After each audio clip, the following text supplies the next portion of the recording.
Ketika ditanya kenapa klakson, Pak? Ya permisi lah supaya kita nggak celaka, biar nggak kesambet dan yang lainnya. Kita katakan emang siapa yang memberikan mudarat itu, Pak? Ya penunggu pohon itu. Kita katakan ya akhi, yang bisa memberikan mudarat hanya Allah. Kenapa nggak berlindung sama Allah?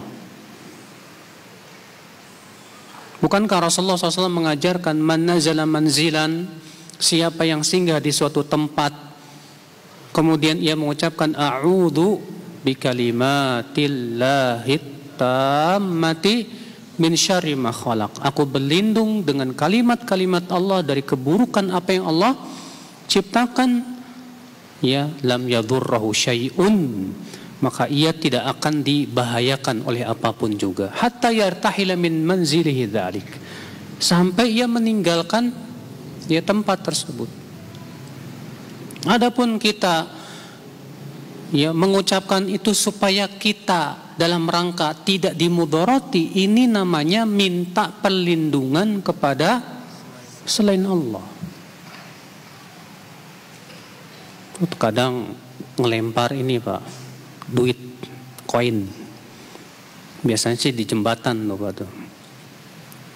Ya, lempar. Jelas ini kesyirikan. Kesyirikannya di mana? Orang yang tidak paham tentang kesyirikan mengatakan cuma lempar koin doang kok. Anggap aja itu sedekah. Ya sedekah ke fakir miskin, bukan ke jembatan, wala itu tidak memberikan manfaat wala juga mudarat.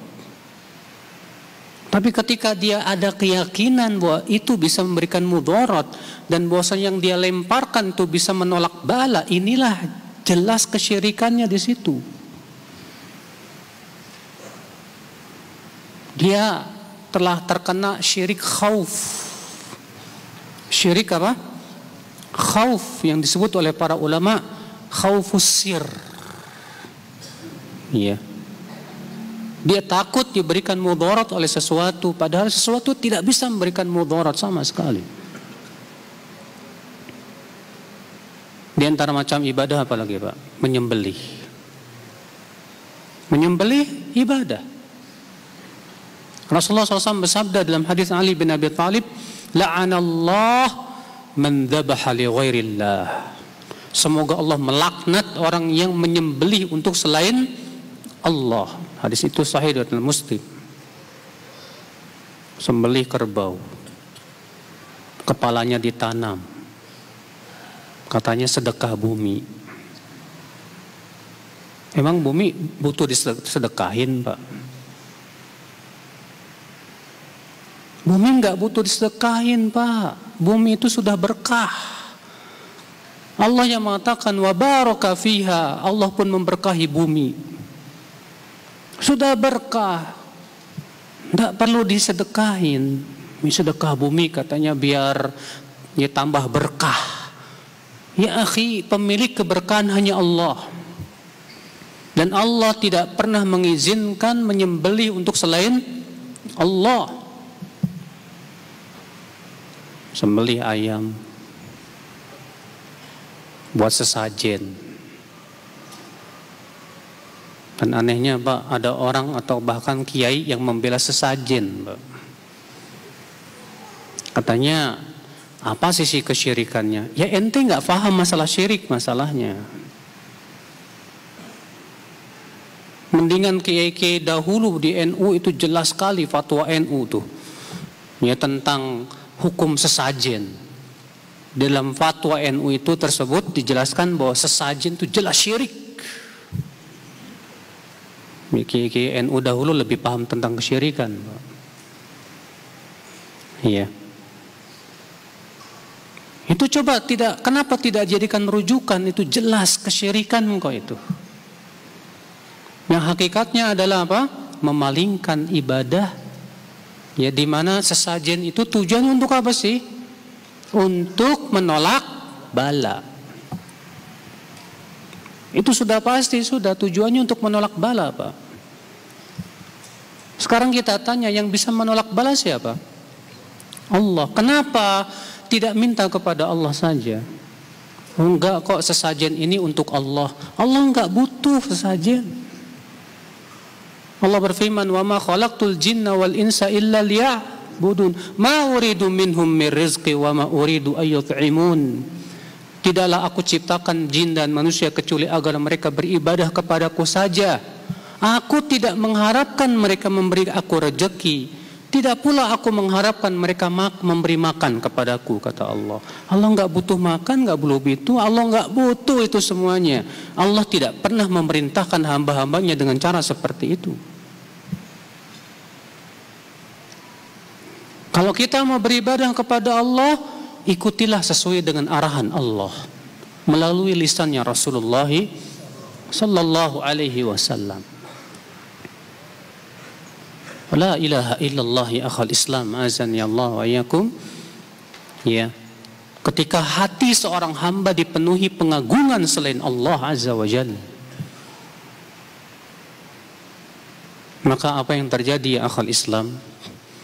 Hatinya dipenuhi kesyirikan dan pengagungan kepada selain Allah. Maka inilah la ilaha illallah. Pahami betul hakikat la ilaha illallah, itu bahwa semua ibadah hanya milik Allah. Makanya Imam Al-Qurtubi, ya, ketika menafsirkan makna la ilaha illallah, beliau berkata apa? Ai la ma'buda bihaqqin illallah. Tidak ada yang berhak diibadahi dengan hak kecuali apa? Allah subhanahu wa ta'ala saja. Apalagi contoh ibadah, Pak? Cinta. Siapa yang mencintai sesuatu seperti mencintai Allah, syirik. Allah berfirman, wa minan nasi man yattakhidhu min dunillahi andada yuhibbunahum kahubbillah. Di antara manusia ada yang mengambil selain Allah tandingan-tandingan. Mereka mencintai tandingan itu seperti mencintai Allah. Mencintai tandingan itu seperti mencintai apa? Allah subhanahu wa ta'ala. Maka kalau seseorang mencintai sesuatu, dan cinta yang sampai kepada derajat syirik itu cinta yang disertai dengan apa? Ya, khudu wa tadallul, ketundukan dan kepatuhan. Adapun cinta yang tidak disertai itu, ini belum sampai kepada cinta yang disebut dengan ibadah, Pak. Makanya kata Syekhul Islam Taimiyah rahimahullah, ya, yang namanya ibadah harus ada padanya dua perkara. Yang pertama cinta, yang kedua yaitu khudu dan tadallul, ketundukan dan kepatuhan. Adapun kalau itu tidak ada, maka ini belum sampai kepada derajat apa? Ibadah. Iya. Nah, pahami saudaraku, apa saja macam-macam ibadah yang harus hanya untuk Allah saja, tidak untuk selain Allah subhanahu wa ta'ala. Jangan palingkan ibadah-ibadah itu kepada selain Allah. Gunung ciptaan Allah, dia tunduk hanya kepada Allah. Dia meletus atau tidak meletus semua dengan perintah Allah. Iya. Tidak perlu dikasih sesajen gunung itu, Pak. Kalaulah sesajen itu bisa menolak bala dari gunung, seharusnya dia bisa menolak orang yang membuangnya dong. Ketika ada yang ngebuangnya, dia nggak bisa ngapa-ngapain juga. Kalau itu saja dia tidak bisa melindungi dirinya sendiri, gimana mau melindungi kita? Mau melindungi dari gunung meledak. Allah subhanahu wa ta'ala yang memiliki urusan ini. Masalah gunung meletus apa enggak itu urusan Allah azza wa jalla. Kenapa kita tidak taubat kepada Allah, tidak mentauhidkan Allah, tidak beramal saleh, beriman kepada Allah? Dengan cara seperti itu Allah mampu untuk menahan gunung-gunung tersebut untuk tidak meledak. Laut siapa yang menciptakan? Allah. Laut tunduknya kepada Allah azza wa jalla. Laut tidak butuh, Pak, persembahan berupa apa? Kepala kerbau, kepala sapi, kepala kambing ataupun yang lainnya tidak butuh. Laut udah kaya. Itu di dalam laut berbagai macam rezeki Allah sediakan ada di sana. Laut nggak butuh. Laut hanya tunduk kepada Allah Azza wa Jalla. Kenapa kamu tidak beribadah kepada Allah saja? Oh enggak kok, ini semuanya untuk leluhur-leluhur kita, Pak. Ya akhi, leluhur antum itu sudah di alam barzakh. Orang yang meninggal dunia semuanya sudah di alam barzakh. Dan di alam barzakh mereka sudah mendapatkan balasan. Kalau mereka orang soleh diberikan kenikmatan. Kalau mereka orang yang tidak soleh diberikan balasan yang setimpal.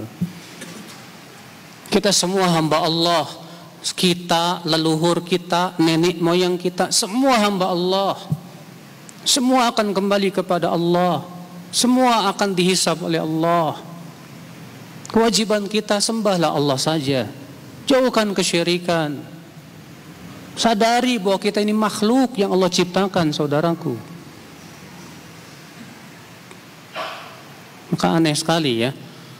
Kambing yang menciptakan Allah, kerbau yang menciptakan Allah, sapi yang menciptakan Allah, dipersembahkan kepada selain Allah. Jangan salahkan kalau Allah murka. Ikhwatal Islam, azani Allah wa iyyakum.